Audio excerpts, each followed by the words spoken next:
September 2024 by command of Major General Benavides, official, Zubus A. Caparlo, Colonel, Masters in National Security Administration, Infantry Philippine Army, Chief of Staff, signed, NDC, Ascertain, Lieutenant Colonel, Philippine Army Command Adjutant.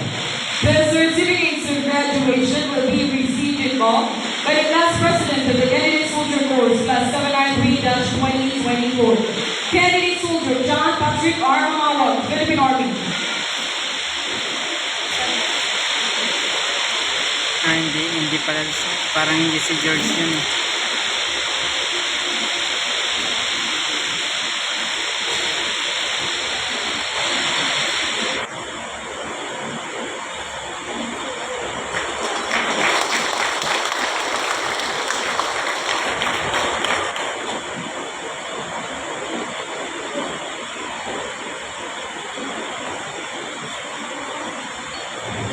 At this point, we will now present the Achievers Medal and Letter of Commendations to the deserving students.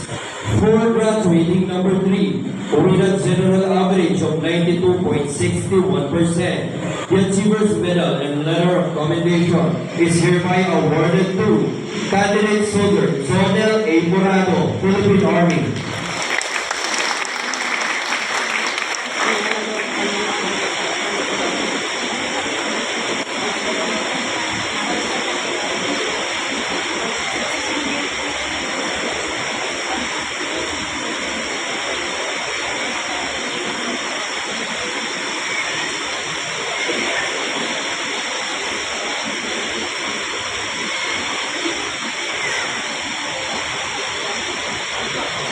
For graduating number 2, with the general average of 92.68%, the Achievers Medal and a Letter of Commendation is hereby awarded to Candidate Soldier Joshua C. Asakil, Philippine Army.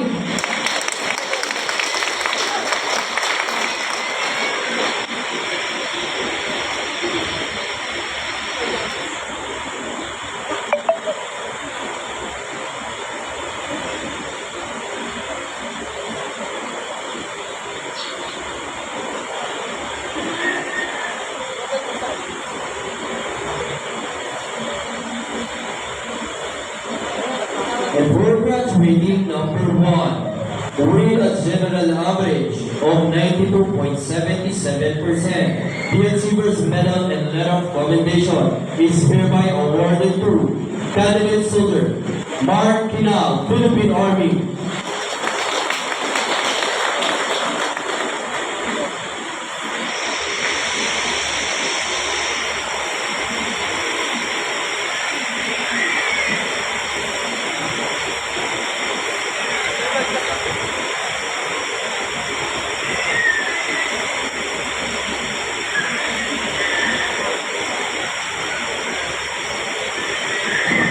The Upsley Excellence Award will also be given to Candidate Soldier Mark Kinal for his outstanding performance in the academic program of the school. The said award will be given by the Upsley Assistant Branch Head, Ms. Jenny Ibarra and Ms. Princess Castillo.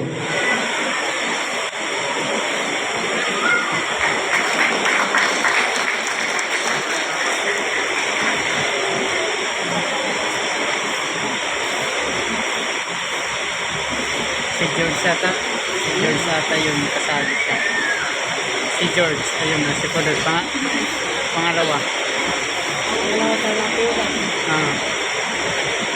Yung tatatunan siya nasa gitna.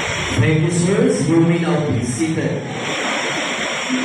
Once again, let us give our top achievers a round of applause.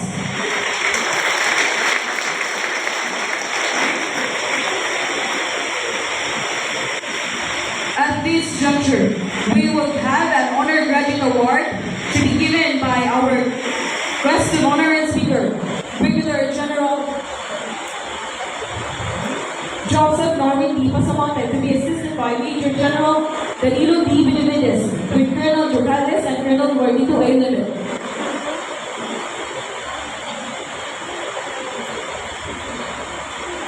For obtaining the general average of 91.86%, with no grade below 85% in the academic program of the school, the Honor Graduate Award is hereby awarded to Candidate Soldier Raymond Victor,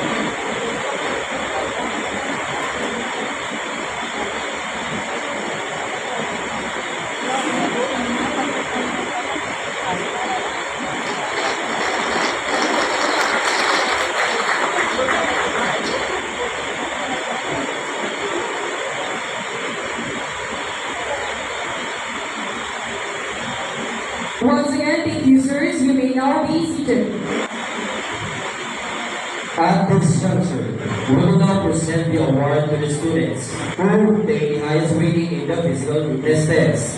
May we request Colonel Julius A. Cabarla, Officers in National Security Administration, Infantry Philippine Army, to be assisted by Colonel Enriquito Archugales Jr. and Colonel Marlito L. Limit to give the award. With the general average of 97.58%, with no rating below 85% in any physical fitness test strength, Philippine Army Warrior Fitness Test, Obstacle Course, Group Course, and Individual One-Way Equipment in the Candidate Soldier Course, Class 793-2024. The Chief of Staff Award for Physical Proficiency is hereby awarded to Candidate Soldier George C. Abarapuso.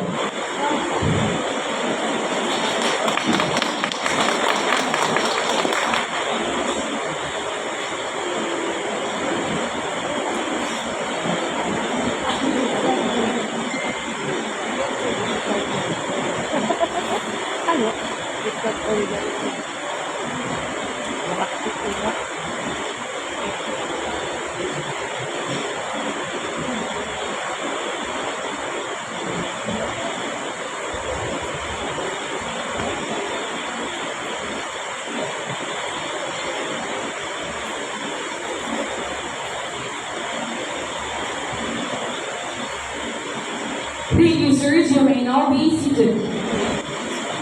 The last award is the Leadership Award for providing proper direction, demonstrating discipline, and strongly leading the class to succeed in all its endeavors throughout the duration of Candidate Soldier Course, Class 793-2024, from May 15 May to 27 September 2024, conducted by the School for Candidate Soldier, Initial Military Training Center, Training Command, Philippine Army. A letter of commendation will be awarded to the President of the Candidate Soldier Course, Class Masigay 793-2024. May we request to commend the School for Candidate Soldier, Colonel Marlito A. Limit, Armor General Staff for Philippine Army, to be assisted by Major Mozart L. Haki, Infantry Philippine Army, to give the award to Candidate Soldier John Patrick R. Mamawag, Philippine Army.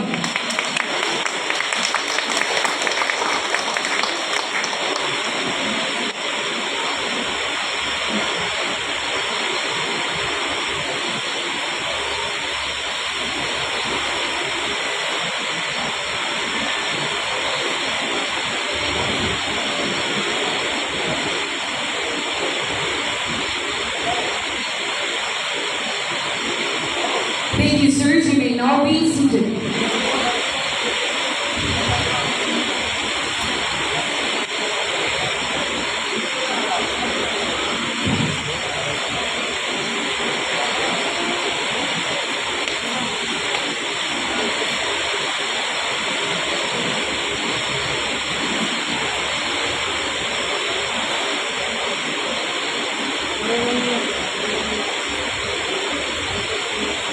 Kami tu, belah. Ha? Si George may ano. Ang damidan.